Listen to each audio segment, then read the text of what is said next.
Saya yakin teman-teman pasti sudah pernah nongkrong ataupun pernah mendengarkan istilah nongkrong. Entah itu nongkrong di warung kopi ataupun di kafe.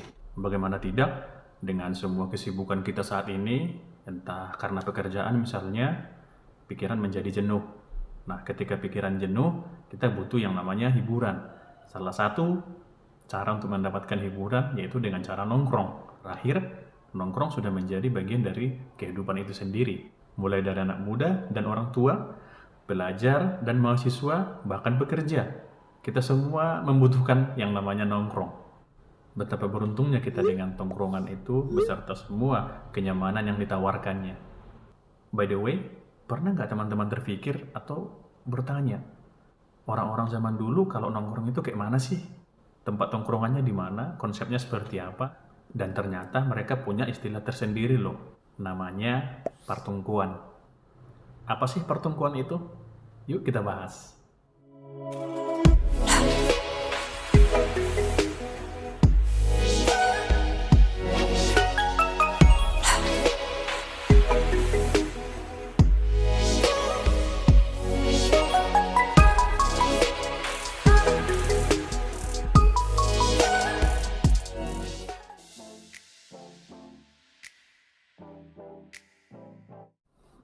Ada sebuah pepatah yang berbunyi, lain lubuk, lain ikannya. Artinya, bisa jadi definisi yang akan kita sampaikan di sini berbeda dengan definisi yang ada di tempat lain, meskipun sama-sama di kawasan Danau Toba. Saya memiliki 3 referensi tentang definisi pertungkuan. Yang pertama dari nina.id. Di sini dikatakan, pertungkuan adalah salah satu tempat yang terbuat dari pagar batu yang luasnya sekitar 6 kali 8 meter. Dan di sekeliling tempat itu biasanya akan diatur beberapa batu berpermukaan datar sebagai tempat duduk para pengatu adat untuk membicarakan semua hal, mulai dari tatanan adat, bidang pertanian, dan hal-hal yang sedang terjadi. Definisi yang kedua dari tanahbatak.wordpress.com. Pertungkuan adalah salah satu wadah komunikasi dan musyawarah yang digunakan para leluhur kita pada masa dulu.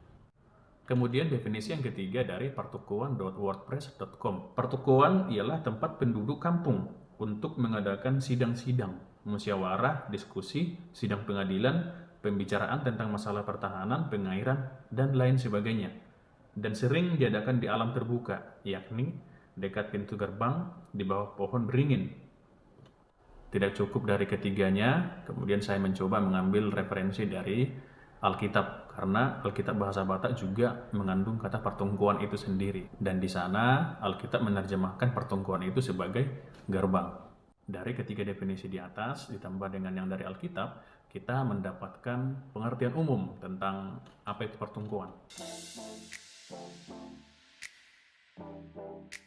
Saya ada mewawancarai beberapa orang tua terkait definisi dari pertungkuan itu sendiri, dan saya membuat sebuah narasi seperti berikut ini. Pada zaman dulu kan belum ada lapotuak, warung kopi ataupun kafe sebagai tempat tongkrongan, sehingga belum ada konsep ngopi santai sambil ngobrol-ngobrol. Jadi kalau mereka ingin membicarakan sesuatu, mereka akan menentukan sebuah tempat yang mudah dijangkau dan bisa menampung banyak orang.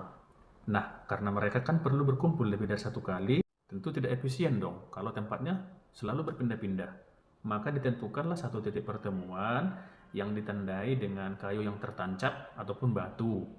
Tujuannya supaya orang-orang mudah menemukan tempat tersebut ketika diundang. Nah, dalam bahasa Batak, kayu yang tertancap itu disebut tungku. Nah, diyakini dari sanalah kata pertungkuan itu bermula. Dan mengenai undangan, karena zaman itu kan belum ada radio ataupun koran ataupun surat, maka untuk mengundang orang-orang datang berkumpul, ya dari mulut ke mulut. Topik yang dibahas itu menyangkut kehidupan sehari-hari, mulai dari bagaimana praktik kehidupan bersama dan masalah yang sedang terjadi ataupun rencana-rencana ke depan. Dalam pelaksanaannya, pertungkuan dipimpin oleh seorang moderator yang dipilih ataupun ditentukan berdasarkan kesepakatan bersama. Kira-kira siapa di antara mereka itu yang punya kapasitas untuk memimpin diskusinya dan bisa menyimpulkan apa yang menjadi kesimpulan dari pertemuan mereka itu. Satu hal yang perlu dicatat, pembicaraan di pertungkuan itu tidak seformal pembicaraan di paradatan.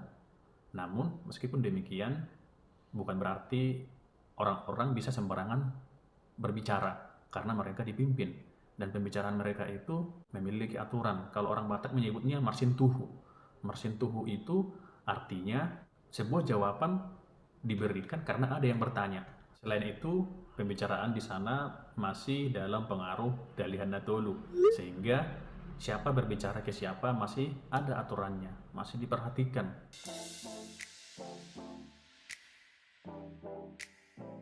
Nah, seiring perkembangan zaman, konsep pertungkuan itu sendiri pun turut mengalami perkembangan. Dari yang awalnya pertungkuan di tempat terbuka, kemudian bergeser atau berkembang menjadi pertungkuan yang dilaksanakan ataupun diselenggarakan di bawah pohon. Misalnya pohon beringin atau pohon ara yang memiliki daun rindang. Tujuannya supaya mereka terlindungi dari panas terik matahari ataupun dari gerimis. Dari sana kemudian bergeser lagi ke lapo. Di lapo ini biasanya orang tua zaman dahulu minum kopi ataupun minum teh manis dan menikmati hidangan lokal yang disebut lapet. Apa yang unik dari lapo adalah ketika kita melihat orang tua di sana, maka kita masuk dari belakang. Jadi pada saat itu masih tabu masuk ke dalam sebuah lapo dari pintu depan ketika ada orang tua di sana. Itulah kearifan lokalnya. Sekarang tidak ada lagi orang yang berkumpul di bawah pohon. Tidak ada lagi orang yang berkumpul di ruang terbuka. Yang ada kita berkumpul di warung kopi, di kafe, ataupun di lapo tuak. Dan karena perkembangan itu, otomatis ciri khas dari pertungkuan pun ikut hilang, yaitu pembicaraan yang bersahaja. Tongkrongan yang kita lihat sekarang sudah berbeda dari pertungkuan zaman dulu, baik dari segi komunikasi maupun dari segi fungsi. Buktinya, tidak sedikit orang yang sampai beradu jotos di lapo tuak. Orang tua satu meja dengan anak-anak. Dari topik pembicaraan, nyaris sulit membedakan siapa yang orang tua dan siapa yang anak muda. Ini merupakan sebuah pemandangan yang jarang kita temui di pertungkuan.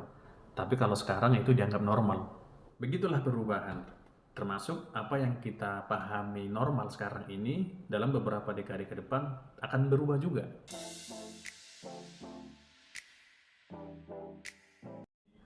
Nah, sebagai generasi muda Batak, apa yang bisa kita petik dari dinamika pertungkuan ini? Perubahan atau perkembangan merupakan sesuatu yang tidak bisa disangkal. Itu sudah sebuah keniscayaan. Apalagi di era kemajuan informasi dan teknologi seperti sekarang. Salah satu langkah praktisnya adalah kita mengekstrak nilai-nilai penting dari budaya kita itu sendiri untuk kita terapkan dalam kehidupan konteks sekarang. Dalam hal ini, nilai penting dari pertungkuan adalah musyawarah. Musyawarah menuntut kerjasama. Hal ini sejalan dengan apa yang kita ketahui sebagai sebuah skill wajib di abad 21 ini, yaitu kerjasama dan kolaborasi. Luar biasa bukan? Leluhur kita hidup beberapa abad sebelum ini. Namun, warisan mereka masih relevan hingga hari ini. Saya pikir ini adalah salah satu cara yang luar biasa untuk mengenal leluhur kita dan cara untuk mencintai mereka. Berikut 3 highlight dari topik kita hari ini. Yang pertama, opung kita dulu kalau mereka mau nongkrong, mereka melakukannya di tempat yang terbuka, tanpa snack dan topiknya berat-berat. Kedua, konsep nongkrong dari dulu dan sekarang sudah berubah. Kalau sekarang kita nongkrong, topiknya sudah ringan karena tujuannya untuk refreshing. Ada makanan dan minuman, dan bahkan kita kadang ke tempat nongkrongan saling diam-diaman tanpa berbicara satu sama lain. Yang ketiga, meskipun sudah berlalu beberapa abad, peninggalan leluhur kita masih relevan hingga hari ini. Seperti bahasa, aksara, dan kebudayaan kita bernilai tinggi. Itu pengakuan dari ilmuwan-ilmuwan yang meneliti tentang budaya. Anyway, teman-teman, ini merupakan konten pertama saya di YouTube. Saya senang menjadi orang Batak, saya bangga menjadi pemuda Batak, dan saya ingin belajar lebih banyak lagi tentang budaya Batak. Ikuti terus bagaimana saya menggali dan membagi informasi tentang budaya Batak. Sejauh ini ada 5 topik besar yang akan kita bahas berturut-turut ke depan. Yang pertama, sejarah Batak. Kedua, mitologi Batak. Ketiga, 7 unsur budaya Batak, keempat, Batak dalam literatur, kelima, akan rekod botoon atau hal-hal yang perlu kita ketahui terkait budaya Batak. Masing-masing topik tadi memiliki subjudul yang terlalu berharga untuk dilewatkan. Dan supaya tidak ketinggalan, tekan tombol lonceng. Dan teman-teman, tentunya saya butuh dukungan kalian untuk mengembangkan kanal ini menjadi sebuah kanal favorit dalam belajar budaya Batak, supaya identitas etnis kita yang unik dan keren itu tidak hilang. Kalau suka dengan kontennya, boleh di like dan di subscribe, atau kalau ada yang mau kita diskusikan, silahkan di komen. Moliate dan Horas.